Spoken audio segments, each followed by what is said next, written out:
কোন বিশ্ববিদ্যালয় এখন পর্যন্ত ১ পয়সাও বরাদ্দ দেয় নাই গবেষণা খাত। সংশ্লিষ্ট খাত আন্তর্জাতিক সময়ের নামে অন্য খাতে নেই। সরকারের বিরোধী মতামত দিবেন, আপনার গবেষণা বাতিল, আপনি আর ফান্ড পাবেন। যে মিনিমাম খাত ওইখান থেকে গত ১ বছরে ১ পয়সাও খরচ করেন। যে এই মানুষেরা অল্প অল্প করে যে টাকাগুলো ব্যাংকে জমায়, এই জমানো টাকাগুলো কেউ কেউ লুটপাট করে দেশের বাইরে চলে যায়, আবার তাদেরকে সরকার আমন্ত্রণ জানিয়ে স্পেস দেয়। কখনো কখনো ঋণ খেলাপিকে এমপি বানায় এবং বলে গর্ব করে সংসদে দাঁড়িয়ে ওরা মনে হয় জমিদার, ওদের কাছে ঋণ নাই। আমাদের ঋণ থাকতেই পারে, স্বাভাবিক। সংসদে দাঁড়িয়ে খুব ব্যঙ্গাত্মক হাসি দিয়ে এমপিরা বলে বিরোধী দল মনে হয় জমিদার, আমাদের ঋণ থাকতেই পারে। অর্থাৎ আপনি ঋণ খেলাপিকে 60% ঋণ খেলাপিকে আপনি ক্যান্ডিডেট বানাবেন, আবার তারা এমপি হওয়ার পরে গর্ব করবেন। এটা খুবই নেগেটিভ সিমটমস।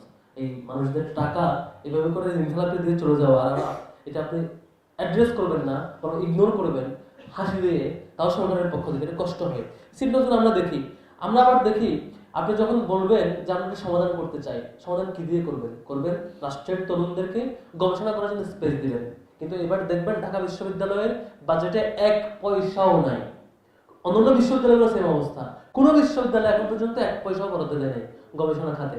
এই হচ্ছে আমাদের বাংলাদেশের অবস্থা। শেষে কি করবে? ইউজিসি আন্ডারে দিয়ে দেবে। তার মানে হচ্ছে কে গবেষণা করবে, কারটা অ্যাপ্রুভ হবে, কে ফান্ড পাবে, কে পাবে না, এটা আর ডিপার্টমেন্টের আন্ডারে থাকবে না, এটা চলে যাবে গভর্নমেন্টের আন্ডারে। আপনি রাষ্ট্রের বিরুদ্ধে যাবেন, গভর্নমেন্টের সমালোচনা করবেন, সরকারের বিরোধী মতামত দিবেন, আপনার গবেষণা বাতিল, আপনি আর ফান্ড পাবেন না। এই প্রক্রিয়ায় সরকার হচ্ছে। সামনে আমরা দেখতে পাবো সরকারকে ক্রিটিক করে আজকে আলোচক অনেক কিছু বলেছেন। সামনে থেকে বিশ্ববিদ্যালয় কোনো কর্তৃপক্ষের ফান্ড নিয়ে আপনি আর সরকারকে ক্রিটিক করতে পারবেন না, করলে আপনি আর ফান্ড পাবেন না। এই ব্যবস্থায় সরকার বাংলাদেশের ইতিহাসের প্রথমবারের মতো করতে যাচ্ছে গবেষকদের কণ্ঠ রোধ করবার জন্য, সেটাই যাচ্ছে।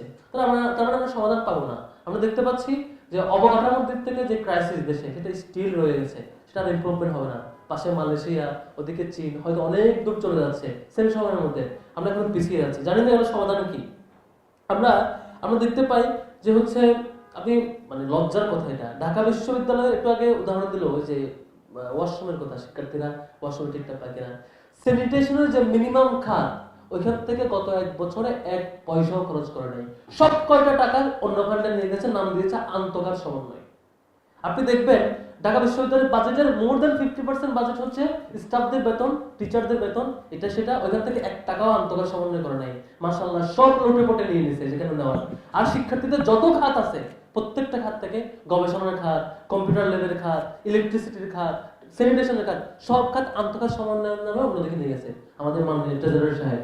যখন বিশ্ববিদ্যালয়ের প্রপোজড অ্যাপ্লিকেশন দেয় আমার ওয়াশরুমের জন্য এই খাতে এই টাকা দরকার, ট্রেজারার বলে ফান্ড নাই। পরে আমরা মন্ত্রণালয় থেকে ব্যবস্থা করে কি কি খরচ করেছে একটা লিস্ট নিলাম। আমরা 3 মাস অপেক্ষা করছি যে আমাদেরকে হিসাব দেন। তিনি হিসাব দেন না, আমি হিসাব দিতে বাধ্য না আপনাদের কাছে, এ ধরনের রিপ্লাই দেন। শেষ পর্যন্ত মিনিস্ট্রি থেকে হিসাব দিলাম, অডিট রিপোর্ট, আদার্স যে হিসাবগুলো।